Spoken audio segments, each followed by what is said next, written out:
The decision to penalise Manchester 1962 with a 6-point deduction was communicated to the club on the 23rd of October. This came after the club failed to lodge an appeal within the 7-day window.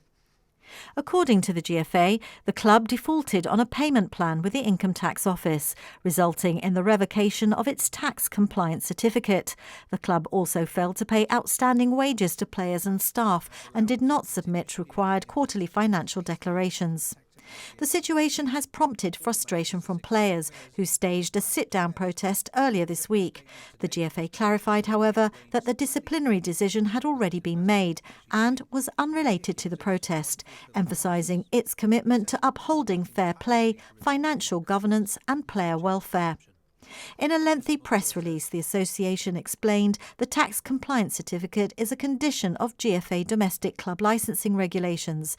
It adds the club had entered into a payment plan with the tax office but defaulted on multiple instalments and did not disclose this to the GFA in a timely and transparent way.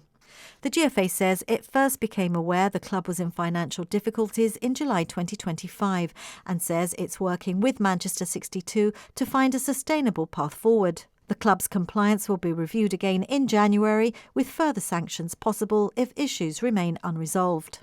Anticipating the following questions, the GFA asks whether this development will harm Gibraltar's football reputation internationally. It says, on the contrary, UEFA and FIFA will require national associations to enforce licensing rules consistently and fairly. How does this link to the GFA's long-term strategy? It says the aim is to ensure that clubs can stand on their own 2 feet through stronger financial planning, governance and support structures.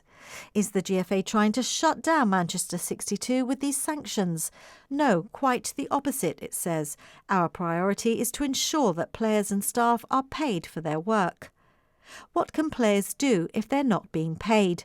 The GFA says it's communicated directly with affected players to explain the mechanisms available to them. Under FIFA's global framework, players can submit claims to FIFA's dispute resolution chamber. At the same time, the GFA has for several months been working to re-establish a national dispute resolution chamber in Gibraltar.